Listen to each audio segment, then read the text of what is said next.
Good morning. Whoops. Today is New Year's Day, so I'm going to be sipping from a cup of coffee this morning because I have kind of a snuffy nose, as you'll be able to hear as you hear me snuffing or sniffing, whatever you like to say. Happy New Year's Day. We made it through New Year's Eve, and now we're firmly planted in New Year 2021. And I know we're all hoping it brings a little bit better year than last year, and that we see a lot of healing and a lot of changes in our world as we try to eradicate this virus and get our economies back. It's really, I'm very much aware in my little corner of the world that I'm hearing and seeing about more people getting sick with the virus. And this third wave is, I think, affecting a lot of us who felt a little bit, I'm not at all isolated from it, but not aware of not as many people that we were really in contact with or know or feel a personal connection to. You know, now that seems to be what we're seeing more and more. So if you're like me, you had a very quiet New Year's Eve. Mine are always very quiet, but it's been a long time since I partied on New Year's Eve. And one of my neighbors came out into the hallway at midnight and yelled out Happy New Year. And so heads were popping out and people were, that was a party for us, right? We got to see each other right as we moved into the new year. And then she held her radio up a few minutes later and it was playing Auld Lang Syne. And so we had music, entertainment. So our celebration was about 5 minutes long and it was delightful. Got to see some of the people that I actually spend more time with than anyone else. We see each other in the halls or out coming and going. If someone's walking down the sidewalks out of the building, they go right by my apartment. So that was nice. And lots of New Year's messages this morning and last night. So that's kind of typical for my New Year's Eve anyway. So nothing was new on my schedule. This is a difficult time. I feel like for me personally, this is going to be a more difficult challenge getting through the winter. I've mentioned that, but I know we're all feeling like we're so close with the vaccinations that I haven't heard anything about in my specific situation. And my mom in Tennessee has not. They're having they haven't heard when their assisted living group is going to receive vaccinations, but they're also experiencing a outburst that they haven't had for the entire 9 months of the pandemic. So I can tell my mom is fearful because now it's in her building and it seems like the cases have doubled since the beginning of this past week. And yesterday she told me the numbers had doubled. And I know she's fearful and she's trying to really handle it well. And I'm just amazed that she can talk about how it's frightening, but she's moving right through it. But I'm also feeling that fear rising up in me for her. And I know so many of us are going through these experiences. So we can connect with our sanghas.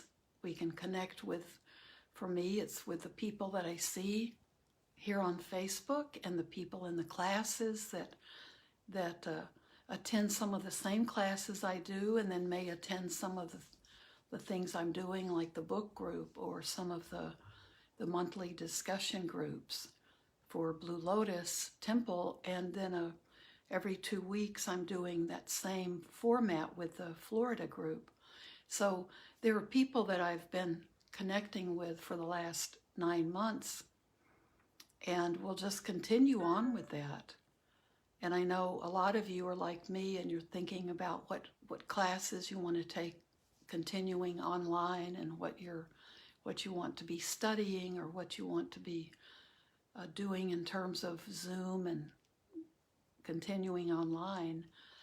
And it's always good to always remember the different, what we call sanghas, the different sanghas you probably have.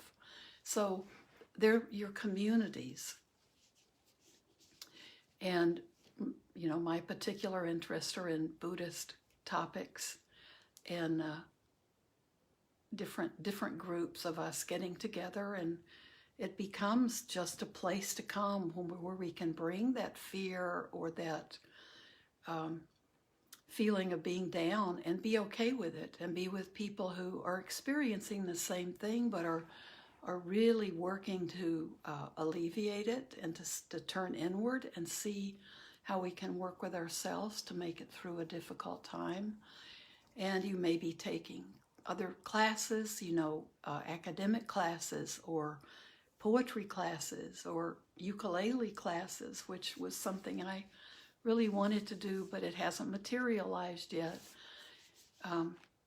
But there are all these different communities, whatever you can do to keep yourself going forward and working through this difficult time we're in, and also to form different communities of interest. And we know that there are a lot of problems in society, and I think hunger is a big one. And I know one thing I want to do is find direct ways I can do my little bit with that, and not having the sort of typical outlets for those kind of, you know, when the temple was open, we could always leave food for the food pantry in the shoe room of the temple, and it was taken every week or 2 weeks, or when the box was full, somebody would take it to the food pantry. And there was a lot more direct access and opportunities to work with hunger. And now we're in a different world. Some of those channels of getting the food to the people who knew it have changed, who need it, I'm sorry. So we have to keep moving forward and remembering that this world is, right now we're on the verge of the vaccinations, and there are some difficulties in getting those rolled out, which they of course knew would happen. And there was a comment made when I was listening to the BBC News this morning, like the same people who are the overworked and exhausted frontline workers in the hospitals and in public health. These are the same people primarily who are involved, especially with public health. These are the same people involved in getting the vaccination schedule set up and getting this rollout. So we're putting a huge load on the same group of people over and over. So try to be patient, and don't be disheartened about the fact that you or your loved ones may not have gotten the vaccination process initiated yet. It's coming. And find something beautiful in your world that you can focus on when you need to be reminded of that. Oh, and someone just sent me a ukulele YouTube. Okay, ukulele for beginners. Okay, maybe I'm ready for that, because I keep thinking about it. And my friend Kim gave me this beautiful ukulele that she had, an unused ukulele, and I know she's been practicing quite a bit, and I have not let that be a focus for me at all. So thank you. Thanks for that. Thanks for that specific link. Okay, I'll have to pull it out. Pull out the ukulele. So the world is still, the world has been through things like this in the past and will be through situations like this in the future. So it's not something that we have a lot of control over, other than to be safe and to think of the safety of other people at the same time. We have a lot of control that way, but don't let your frustrations about the lack of control you may feel in what's going on in the external world. We have to remember that the only thing we can control is our reactions to things and how we want to work with these situations in a way that we'll be able to look back someday and feel like we may not have contributed much, but we didn't contribute anger or a lack of safety or a kind of not care, a lack of compassion. So just keep going. Let every day be a day that you can work with how you're feeling and use that vidya, that energy that's such an important part of the Buddhist teachings. We need that effort, that energy, and we rouse that. We rouse that through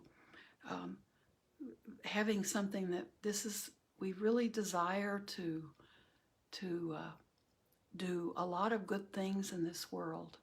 And we may desire to have a project where we're definitely helping people. And we rouse energy to do that instead of just sitting back and, being a couch potato and giving up any efforts to help out. But we do it when we rouse the energy to practice meditation and to make that be an ongoing part of our lives. So we have to remember that our good energy, our skillful energy, and our wholesome thoughts about the issues in the world, we have to work at that, and we have to rouse that energy and make that effort and persevere and have patience. These are all qualities that we think of as the qualities of a bodhisattva. That's a being who's wanting to live in service to others and with compassion to others and to help others. And we have to have those qualities. And we talk about that a lot. The pre-pandemic days, we could talk about all those qualities just as these wonderful qualities to develop. And now these are wonderful qualities to develop and live with daily, because we need to keep ourselves going.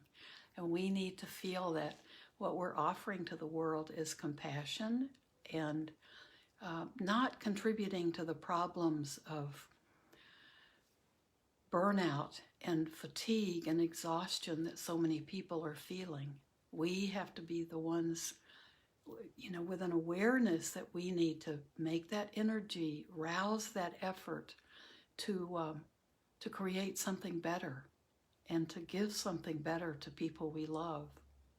So don't be the whatever in your household you call the person who got out of the wrong side of the bed this morning. Don't be that person as much as you can. Don't be Pollyanna. Don't be pretending a kind of gaiety or that nobody is going to buy that too much. But we need to think of ways to actually contribute to the world. So, okay, Tiff, you're asking, can I spell the word for energy? It's V-I-R, it's V-I-R-I-Y-A,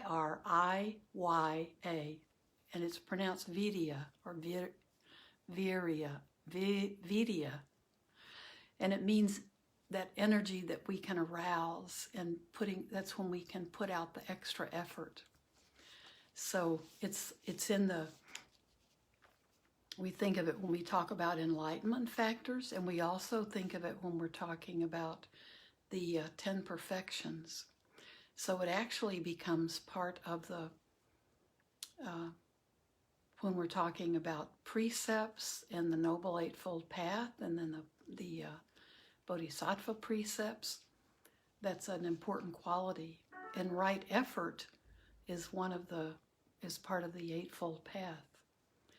So effort and energy, because this isn't the kind of energy so we can take a quick run, although taking a run might be a good way to help rouse it. But it's that able to be, to consistently come back and be able to rouse ourselves from a sometimes a negative place or a dark place, to be able to do everything we can to rouse ourselves into a more awakened state. And I think in this pandemic, that's something we've all been doing it. If you've been managing with a family and being, together with people you dearly love, but you may be really ready to have a day off from them, getting up in the morning, you may need to arouse that vidya and find within you the quality of being able to let that come up. And then it can turn your day around. And if it turns your day around as a busy mom, it turns everybody's day around. And there are days when we may not want to have that burden on our shoulders, but it often has to be. And if it's a quality that we're developing anyway, and we've already been practicing it, I'm sure it's easier for people. But if we talk about right effort, and we talk about arousing that energy that helps us move forward, excuse me. I'm going to chat by the fireside here and sip some coffee.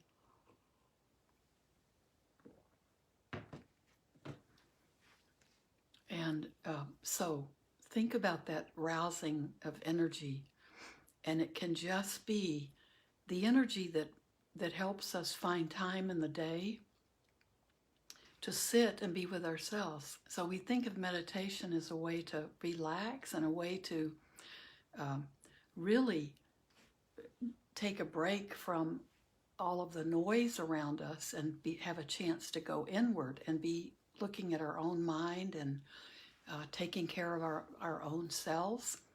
But sometimes it actually takes that quality of vidya to help us have the persistence to keep moving towards those things that are good for us, because it might be easier to just get caught up in the sound around us, or to just keep going doing the things we have to do until we're just exhausted, and that's when we kind of blank out and watch Netflix too long. But it's that energy too to help us take care of ourselves, and to also be available for others who need us in their lives. So I'm going on, but I just wanted to say we need to keep taking care of ourselves. And this, I think, is probably this third wave and this carrot that's way out in front of us, and it seems like we'll never reach it. This is the time we have to be particularly careful, because we're going to be hearing bad news from all directions. So we have to keep going within, and don't overload on the news, for sure. A little bit can go a long way. And for me, it's being with all of you and the different classes that we're in together and the different ways we connect with the Sangha. These are all wonderful ways to keep going and to keep that energy, keep being able to bring it up from within us. And these are the times that are teaching us how important it is to be able to do that. if our lives are all lived waiting for other people to help make them be okay, or waiting for other people to entertain us, or looking outside of ourselves too much, this is a time when we need to readjust, make that adjustment to finding out who we are and taking care of ourselves, and remembering that we always begin with ourselves, loving ourselves, befriending ourselves, taking care of ourselves, and that will flow out. It quickly becomes something that just flows out of us, because we began to see how important caring for ourselves is. And this is what the practice of metta is doing, and also compassion practice, and all of the meditations that we think of as the Brahma Vihara. So metta, which is loving kindness and compassion, and sympathetic, appreciative joy. So appreciating the joy that others are experiencing, and equanimity, that finding balance and not letting things rattle us. Understanding that it's the nature of this world to always be rattling us. And these are the things that once we find a little bit of this for ourselves, we can feel so much how good it would be for others, that when we practice, we keep it, we develop it within ourselves, and then even when we're just beginning that, we see what a difference it can make. And our natural tendency is to want to let it flow out for others. And that's what metta practice is. That's what all these practices are. Just letting what you found that's healing and good, letting it just be extended out into the universe. And we do that when we meditate on those different practices. We're developing it within ourselves, that quality, and we're allowing it just to move out into infinity, out into that big, giant, spacious world. So think about that when you're working on things that are helping you, that just by the very healing nature of that for you, it wants to go beyond. And it wants to go out to other people. So I'm going to stop now, because I'm sure I've talked. I'm sure I've cut out any meditation. So please sit today. A good way to start the new year. And don't worry about resolutions. Just think about your intention for the day. And take it one breath at a time. But please sit and be good to yourself today. Spend a little time practicing. And if the weather supports it, a little time outside. And make this a beautiful day. And we're at the same time, we're all kind of girding up for the year to come. I know we're all feeling it.